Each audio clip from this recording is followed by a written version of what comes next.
നോക്കിയതാ. What happened? അവിടെ ഇരിക്കാൻ നോക്കിയതാ. അയ്യോ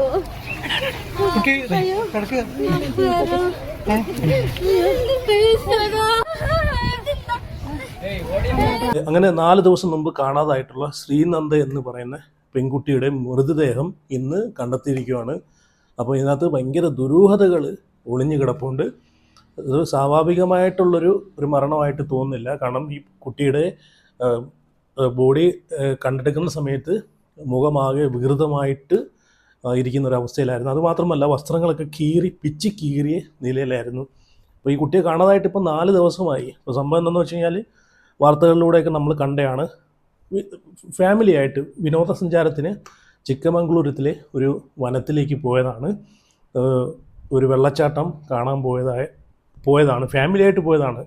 അതിനകത്ത് ഫാമിലി ഉണ്ട്, തൊട്ട് അയൽക്കാരുണ്ട്. അപ്പം ഇങ്ങനെ അടങ്ങുന്ന ഒരു 40ഓളം അംഗങ്ങൾ അടങ്ങിയിട്ടുള്ള ഒരു ആളുകൾ അടങ്ങിയിട്ടുള്ള ഒരു കൂട്ടമായിട്ടാണ് ഈ ഒരു വിനോദസഞ്ചാരത്തിലേക്ക് ഈ പെൺകുട്ടി ഉൾപ്പെടെയുള്ള ആളുകൾ പോയിട്ടുള്ളത്. അങ്ങനെ ഒരു വൈകിട്ട് ഒരു 5:30 ഒരു 5:40 ഈ ഒരു സമയത്തോടു കൂടിയാണ് ഈ പെൺകുട്ടിയെ കാണാതാവുന്നത്. അപ്പം നമുക്കറിയാം ഉൾവനത്തിലൊക്കെ എങ്ങനെ പോയാലും ഒരു 4:30 ആകുമ്പോഴത്തേക്ക് ഏകദേശം മഞ്ഞും ഇരുട്ടൊക്കെ കൊണ്ട് സൂര്യൻ്റെയൊക്കെ ഒരു വെളിച്ചം കുറവ് എങ്ങനെയായാലും ഫീൽ ചെയ്യും. അപ്പം കൂരിരുട്ടായിരിക്കും. ഒരു 5:30 5:45 എന്ന് പറയുമ്പോഴത്തേക്ക് എങ്ങനെ പോയാലും 40 അംഗ സംഘങ്ങളിൽ നിന്നൊക്കെ ഒരു 1-2 പേര് മിസ്സിങ് ആയാൽ പോലും നമുക്ക് അറിയാൻ പറ്റത്തില്ല. പക്ഷേ ഇങ്ങനെയുള്ള വിനോദയാത്രയ്ക്ക് പോകുന്ന ആളുകൾ ശ്രദ്ധിക്കേണ്ട ഒരു കാര്യം, നിങ്ങളെ മക്കളെയും നിങ്ങളെ ഈ പറഞ്ഞിട്ടുള്ള പ്രായമായിട്ടുള്ള ആളുകൾ അതുപോലെ പിഞ്ചു മക്കളെയൊക്കെ നിങ്ങൾ കൊണ്ടുപോകുമ്പോഴത്തേക്ക് നിങ്ങളെ കൂടെ തന്നെ എപ്പോഴും പിടിച്ച് നിർത്താൻ ശ്രമിക്കുക.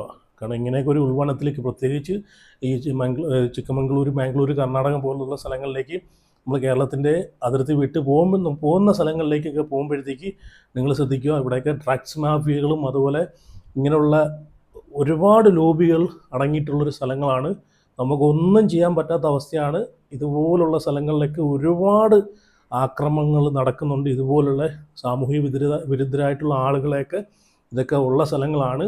ഇവിടെ എന്തായാലും ഈ കുട്ടിക്ക് സംഭവിച്ചിരിക്കുന്നത് എന്തായാലും ഇതിൽ ഭയങ്കര ദുരൂഹതയുണ്ട്. കാരണം ഈ കുട്ടിയെ കാണാതായിട്ട് ഈ അവിടെ നിന്ന് നോക്കുന്ന സ്ഥലങ്ങളിലെല്ലാം, ഈ കുട്ടിയുടെ ബോഡി കിടക്കുന്ന സ്ഥലങ്ങളെല്ലാം അവർ നോക്കി, അവിടെ എല്ലാം നല്ല രീതിയിൽ നോക്കി. അപ്പോൾ ആ സമയത്തൊന്നും ഈ കുട്ടി അവിടെ ഇല്ലായിരുന്നെന്നാണ് പറയുന്നത്. അപ്പോൾ ഒന്ന് ആലോചിക്കുക, പിന്നെ 4 ദിവസം കഴിയുമ്പോഴത്തേക്ക് ആ കുട്ടിയുടെ ബോഡി അവിടെ കിടക്കുന്നു. അതും മുഖം വികൃതമായ നിലയിലും ഈ പറഞ്ഞിട്ടുള്ള വസ്ത്രങ്ങളൊക്കെ കീറിയ നിലയിലും. ഇനിയിപ്പോൾ ആ കുട്ടി കാല് വഴുതി കൊക്കയിൽ വീണെന്നിരിക്കട്ടെ, കൊക്കയിൽ വീണാലും ഇങ്ങനെയൊക്കെ വസ്ത്രങ്ങൾ പിച്ച് കീറിയ നിലയിലാവൂ, മുഖം വികൃതമാവും. ഇനി മുഖം ഇടിച്ച് വീണാൽ പോലും എന്തായാലും ഈ രീതിയിൽ മുഖം വികൃതമാകത്തില്ല.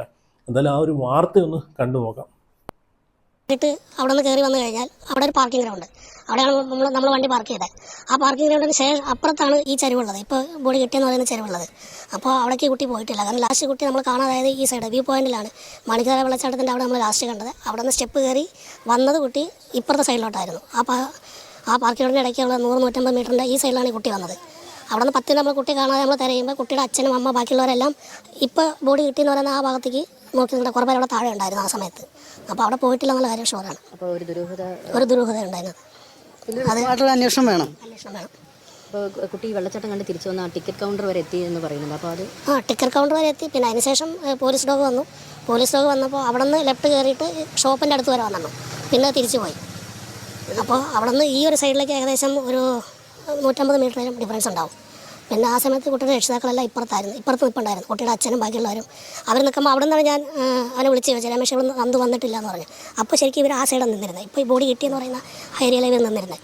ഈ ഭാഗത്തൊക്കെ ഓക്കെ, കണ്ടല്ലോ. ഇപ്പം ഇവിടെ ഇതിനകത്ത് ഈ കുട്ടിയുടെ വീട്ടുകാർ പറയുന്ന കാര്യം എന്ന് വെച്ച് കഴിഞ്ഞാൽ, ഡോസ്ക്യാഡ് പോലീസ് അവിടെയൊക്കെ തെരച്ചിൽ നടത്തി. കഴിഞ്ഞ 4 ദിവസം കൊണ്ട് പോലീസും വനം വകുപ്പും ഈ കുട്ടിയുടെ ആളുകളും നാട്ടുകാരും ബന്ധുക്കളെല്ലാം തെരച്ചിൽ നടത്തിയിട്ട് പോലും ഈ കുട്ടിയെ കണ്ടെത്തിയില്ല. ഈ കുട്ടിയെ തെരച്ചിൽ നടത്തുന്ന സ്ഥലങ്ങളിലെല്ലാം കുട്ടിയുമായിട്ട് ബന്ധപ്പെട്ട ഒരു വിവരങ്ങളും ഇവർക്ക് കിട്ടിയില്ല. പക്ഷേ ഇപ്പം പുതിയതായിട്ട് ഇന്നിപ്പം കുട്ടിയുടെ ബോഡി കിടക്കുന്ന സ്ഥലം എന്താണെന്ന് വെച്ച് കഴിഞ്ഞാൽ, ഇവർ 4 ദിവസം മുമ്പേ തെരച്ചിൽ നടത്തി അതേ സ്ഥലത്ത് തന്നെയാണ് കുട്ടിയുടെ ബോഡി കിടക്കുന്നത്. പക്ഷേ അതിനകത്ത് വേറൊരു ട്വിസ്റ്റ് എന്ന് വെച്ച് കഴിഞ്ഞാൽ, അവിടെ ഒരു കടയുണ്ട്. ആ കടയുടെ അടുത്ത് വരെ ഡോഗ് കാർഡ് അവിടം വരെ പട്ടി പോലീസിൻ്റെ പട്ടി അവിടം വരെ മണപ്പിച്ച് പോയി. അവിടെ ഒരു കടയുണ്ട്,